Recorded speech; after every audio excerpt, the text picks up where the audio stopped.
The one thing we all want to know, no matter what racing game we play, is how to get faster. Today, you'll find out exactly that. Hey everyone, hope you're all doing well today. My name is PJ and today I'll show you how to get faster in F1 2020. We'll be looking at the path a driver must take to improve, how they can learn, and the methods they can use to track their progress. If you learned something today and like getting better at racing games, subscribe for more videos, but for now, let's get started. In order to go fast in any racing game, a player must know what their car is capable of doing at all times, and what to expect from the car based on their inputs. There's lots to learn, but as it's all grounded in reality, it can be easy to pick up. Many of the concepts from real-world racing can apply to F1 2020 or your game of choice, and the skills you learn in one title can easily carry over to another. Whether it's how to prevent understeer or how to brake, the information is out there. The first thing I would recommend doing is learning how to drive without assists, as the assists in most games are designed for safety and not performance. In other words, they slow you down. I've got guides on all of the assists in F1 2020, so take a look at a few after you're done with this video. Another fundamental thing to pick up is the process of learning a track, and how one corner links up to another.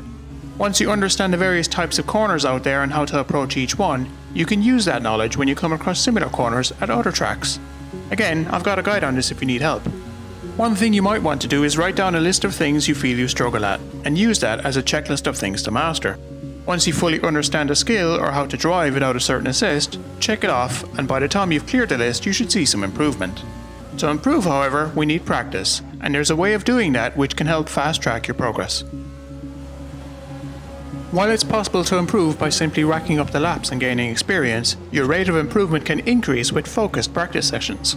If you have a way of measuring your performance in a controlled environment, it's much easier to see progress than by simply doing more races. One method that worked really well for me when learning how to use a wheel in Dirt Rally 2.0 was to end each day with a few time trial runs, using the same car and location each time. Within a few weeks I was significantly faster than when I started, and eventually surpassed my best times on a controller. We can apply this to F1 2020 as well. Head into time trial and pick a track you know well, or choose one with a variety of corner types, like Circuit de Barcelona-Catalunya in Spain. Run a few laps until you feel like you've got the best lap time you could, and write it down. Next, choose a skill to learn. It could be something like driving with manual gears, turning off traction control, or disabling the racing line assist. Head out again and start putting in the laps. Your goal now is not to beat your lap time just yet, but to fully focus on the skill you're learning. You might even want to hide the lap time from the on-screen display. You'll likely be slower to begin with, but over time you'll try things, figure things out, and get the hang of whatever it is you're trying to do. This might be doable in a single session, or it could take you a few days, but if you do a session every day you can, you'll eventually build up the awareness and muscle memory to succeed. It's just like learning to ride a bike, really. How long you practice each time is up to you. I would do no more than an hour each day when I was learning, as I felt that was the right amount of time for me to maintain focus and not wear myself out. Your experience or free time may vary, however, there's no one set way to do this. Once you feel you've mastered the skill you're trying to learn, get out there and set the best lap time you can. Hopefully you set a new personal best, and if you do, you can pick a different skill to start learning the next day. This form of focused practice should help you climb the skill ladder fairly quickly, but sometimes we need to open our eyes to see what's possible, and we do that by watching high-level players in action. Once you have a basic understanding of racing fundamentals, you'll be able to watch other players perform in a different way to simply enjoying spectacle.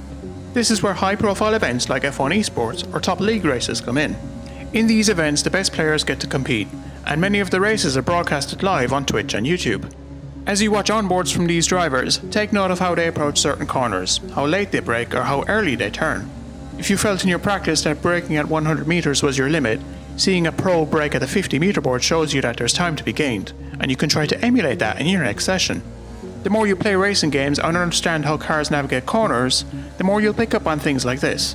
You'll eventually go from thinking, how can this guy be so good, to this guy is so good because he's doing this thing, and if you find out that you're able to do that thing too, it can be a great motivator. Watching experts do what they do best is helpful, but we can also learn from those that we're directly competing against, and maybe get even more practical advice from some of them. Where possible, try to seek out players who are faster than you and race against them. This could be a highly skilled opponent you randomly come across in a ranked lobby, an unranked session that happened to have some quick players in it, or a competitive league that you signed up for. In each of these scenarios, you can watch your competitors as you follow or battle them, and gain an understanding of how they're going faster than you. If you end up racing with them often, you may also be able to talk to them and gain insight. as they may see some weaknesses in your driving that you couldn't identify. If you're hesitant to venture into multiplayer, you can always try heading into time trial. In here, you can select any player as your rival and view their telemetry. This draws a line on the road which gets wider as they brake. Try and follow this line if you can and compare it to your own performance. You may be able to pick something up. Getting faster at a racing game is not as simple as ticking a few boxes or spending points on a skill tree. Due to the dynamic nature of cars and motorsport, driving is a skill that evolves over time. Lap times are a good indicator of progress, but the mere understanding of various concepts can also indicate you're getting better at a particular game. The good thing about sim racing is that your skills carry over from one title to another. So even if you're not an expert by the time you're done with F1 2020, you'll have a head start when you jump into future games, or even other racing games like Project Cars, Forza Motorsport, or Gran Turismo. As you go on this journey, keep in mind that nobody becomes an expert immediately. We all make mistakes and have setbacks or slow growth periods. I've been playing racing games for over 20 years, and while I consider myself fairly good, I know I still have a lot to learn. Everybody improves in different ways and at different rates, so don't get discouraged if you feel you're not making good progress. Just stick it out and eventually you may reach that new level of performance. So long as you're having fun, keep on racing and the pace will come. Now that you have a solid idea of how to improve in F1 2020, it's time to get to work.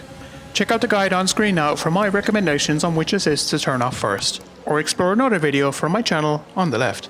In the meantime, thanks for watching, liking and subscribing, and I wish you the best of luck in your next race.